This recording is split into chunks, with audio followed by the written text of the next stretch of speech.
Hi friends, ఈరోజు వీడియోలో ఇండియాలో స్నాప్డ్రాగన్ 8 ఎలైట్ ప్రాసెసర్ తోటి ఫస్ట్ లాంచ్ కాబోయే smart phone Realme GT 7 Pro గురించి మాట్లాడుకుందాం. దీన్ని నిన్నే నవంబర్ 4వ తారీఖు చైనాలో లాంచ్ చేశారు. సో చైనాలో నేను లాంచ్ అయింది కాబట్టి దీని కంప్లీట్ స్పెసిఫికేషన్స్ అన్ని కూడా బయటకు వచ్చినాయి. అండ్ ఇండియా లాంచ్ డేట్ కూడా వీళ్ళు అఫీషియల్ గా అనౌన్స్ చేశారు. తెలిసిందే వీళ్ళు ఎప్పటి నుంచో ట్విట్టర్ లో వీళ్ళు కన్ఫర్మ్ చేశారు నవంబర్ లో ఇండియాకి వస్తుందని. అండ్ ఎప్పటి నుంచో టీజ్ కూడా చేస్తున్నారు. ఇప్పుడు అఫీషియల్ లాంచ్ డేట్ వచ్చేసరికి నవంబర్ 26వ తారీఖు మధ్యాహ్నం 12 గంటలకి Realme GT 7 Pro India launch event అది జరుగుతుంది. నవంబర్ 26వ తారీఖు లాంచ్ చేస్తే మేబీ డిసెంబర్ లో సేల్ తీసుకొని రావచ్చు. ఈ రోజు చూడ ఈ ఫోన్ కంప్లీట్ స్పెసిఫికేషన్స్ అండ్ ఇండియాలో ఏ ప్రైస్ లో రావచ్చు, నిన్న చైనాలో ఎంత ప్రైస్ లో లాంచ్ చేశారు, చైనా ప్రైస్ ని ఇండియాలో కన్వర్ట్ చేసుకుంటే ఇండియాలో ఏ ప్రైస్ రేంజ్ లో లాంచ్ కావచ్చు, ఇలాంటి విషయాలన్నీ క్లియర్ గా మాట్లాడుకుందాం. ఫస్ట్ స్పెసిఫికేషన్ చూసామంటే ప్రాసెసర్ మీ అందరికి తెలిసిందే స్నాప్డ్రాగన్ 8 ఎలైట్ ప్రాసెసర్ తోడు వస్తుంది. ఇది ఈ జనరేషన్ లేటెస్ట్ ఆండ్రాయిడ్ ప్రాసెసర్ అని చెప్పుకోవచ్చు.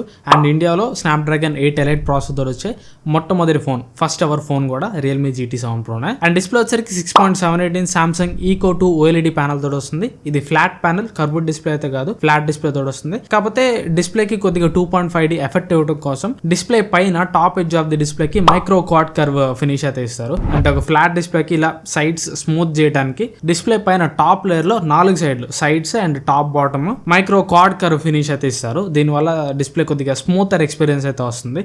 చూసేటప్పుడు కూడా కొద్దిగా బెజల్లెస్ ఎక్స్పీరియన్స్ అయితే కలుగుతుంది. అండ్ డిస్ప్లే రెజల్యూషన్ వచ్చరికి 1.5K రెజల్యూషన్ మాత్రమే, 2K రెజల్యూషన్ కాదు. And display 80 LTPO panel, refresh rate వచ్చరికి 120 Hz ఉంటుంది. అండ్ డిస్ప్లేలో HDR10+ సర్టిఫికేషన్ ఉంటుంది, డాల్బీ విజన్ సర్టిఫికేషన్ ఉంటుంది.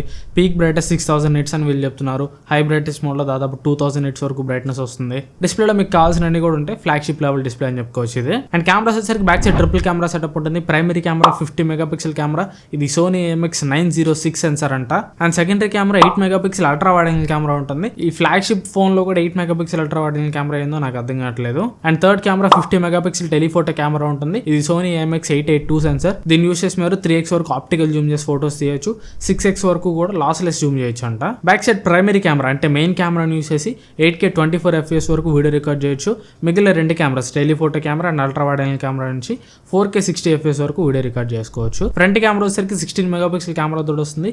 ఈ ఫ్రంట్ కెమెరాని యూస్ చేసి ఓన్లీ మీరు 1080p 30 FPS వరకే వీడియో అయితే రికార్డ్ చేయొచ్చు. యాజ్ ఆఫ్ నౌ అయితే చైనా యూనిట్ లో వీడియో రిస్ట్రిక్షన్స్ ఇవి. మరి ఇండియాకి ఫ్రంట్ కెమెరా 4K సపోర్ట్ తెస్తారా లేదా ఏం చెప్పలేం. మాక్సిమం 4K సపోర్ట్ అయితే ఫ్రంట్ కెమెరాకి తయారు. అండ్ బ్యాటరీ వచ్చరికి దీనిలో మెయిన్ హైలైటింగ్ పాయింట్ అని చెప్పుకోవచ్చు. 6500 mAh బ్యాటరీ తోడు వస్తుంది.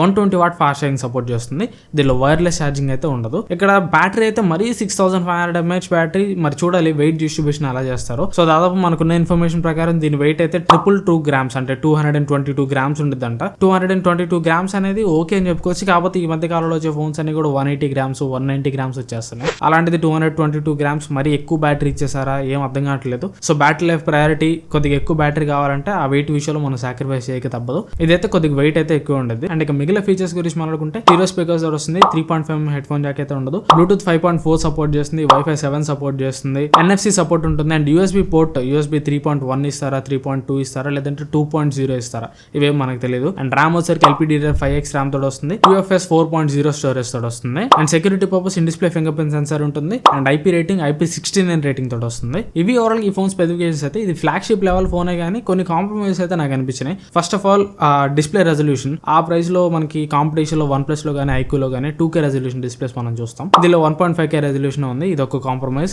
And ultra wide angle camera still 8 megapixel ultra wide angle camera అక్కడ నేను యాక్సెప్ట్ చేయలేను. అండ్ ఫ్రంట్ కెమెరా కూడా 16 మెగాపిక్సెల్ కెమెరా కాకుండా కొద్దిగా 32 మెగాపిక్సెల్ కెమెరా, కొద్దిగా బెటర్ సెన్సార్ ఆఫర్ చేసి ఉండొచ్చు. అండ్ ఫ్రంట్ కెమెరాలో కూడా 4K సపోర్ట్ ఇచ్చి ఉండొచ్చు. అండ్ ఇంకో మైనస్ పాయింట్ వైర్లెస్ ఛార్జింగ్ లేకపోవడం. సో ఆ ప్రైస్ లో ఫ్లాగ్షిప్ లెవెల్ కాబట్టి వైర్లెస్ ఛార్జింగ్ కూడా ఇచ్చి ఉంటే చాలా బాగుంటుంది. అండ్ ఇక ఈ ఫోన్ చైనా ప్రైసింగ్ ఇండియాలో కన్వర్ట్ చేసుకున్నాం అంటే బేస్ మోడల్ 12GB ర్యామ్ తోటి వస్తుంది. 12GB plus 256GB. దీని ప్రైస్ వచ్చరికి చైనా కరెన్సీని ఇండియాలో కన్వర్ట్ చేసుకుంటే 43,800 రూపాయలు అవుతుంది. 12GB 512GB వచ్చరికి 47,400 రూపాయలు అవుతుంది. And 16GB RAM 256GB storage model వచ్చరికి 46,200 రూపాయలు అవుతుంది. 16GB 512GB వచ్చరికి 50,900 రూపాయలు అవుతుంది. 16GB 1TB మోడల్ కూడా ఉంటుంది. దీని ప్రైస్ వచ్చరికి 56,900 రూపాయలు అవుతుంది. సో చైనా ప్రైసింగ్ అయితే మనకి iQOO 13 తోటి కంపేర్ చేసినా కానీ తక్కువ పెట్టారు. iQOO 13 బేస్ మోడల్ చైనాలో 3,999 yuan పెట్టారు. అదే రియల్మీ వచ్చరికి 3,699 yuan పెట్టారు. మన ఇండియన్ కరెన్సీలో కన్వర్ట్ చేసుకుంటే iQOO 13 బేస్ మోడల్ అక్కడ 48,000 రూపాయల దాకా పెట్టారు. అదే రియల్మీ వచ్చరికి బేస్ మోడల్ అక్కడ 40,000 రూపాయల దాకే పెట్టారు. సో మేబీ రియల్మీ ఈసారి అగ్రెసివ్ గా రావచ్చు, రాకపోవచ్చు, అదైతే మనం కంప్లీట్ గా చెప్పలేం.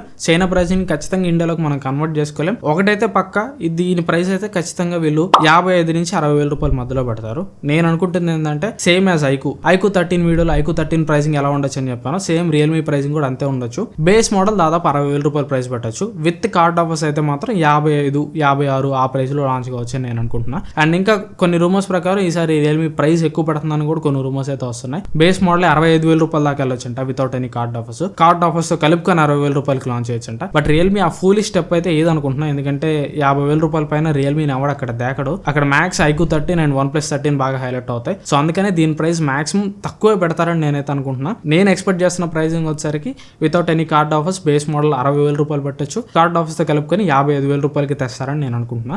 మేబీ చెప్పలేం, వీళ్ళు ఎక్కువ మార్కెట్ ని కొద్దిగా కవర్ చేయాలంటే ఇంకా అగ్రెసివ్ గా కూడా లాంచ్ కావచ్చు. సో అలాంటి సిచ్యువేషన్ లో మనం కార్డ్ ఆఫర్స్ అన్ని కలుపుకొని 50 నుంచి 55,000 రూపాయల ప్రైస్ సెగ్మెంట్ లో రియల్మీ GT 7 Pro ఎక్స్పెక్ట్ చేయొచ్చు. నేను అనుకుంటున్నది అయితే కార్డ్ ఆఫర్స్ అన్ని కలుపుకొని 55,000 రూపాయల పాయింట్ లో లాంచ్ చేస్తారని నేనైతే అనుకుంటున్నా. మీరేమనుకుంటున్నారు కింద నాకు కామెంట్స్ లో చెప్పండి. అండ్ మీరు దేని మీద ఎక్కువ ఇంట్రెస్టెడ్ ఉన్నారు? రియల్మీ GT 7 Pro మీద ఉన్నారా, ఐక్యూ 13 మీద ఉన్నారా, OnePlus 13 మీద ఉన్నారా? ఈ విషయం నాకు కామెంట్స్ లో చెప్పండి. అండ్ వీడియో మీకు నచ్చితే ఖచ్చితంగా లైక్ చేయండి. వీలైతే మీ ఫ్రెండ్స్ తోటి వీడియో షేర్ చేయండి. ఇంకా సబ్స్క్రైబ్ చేసుకోకుండా చూస్తుంటే సబ్స్క్రైబ్ చేసుకొని సపోర్ట్ చేయడానికి ట్రై చేయండి. Thanks for watching. మన నెక్స్ట్ వీడియోలో కలుస్తాను. బాయ్.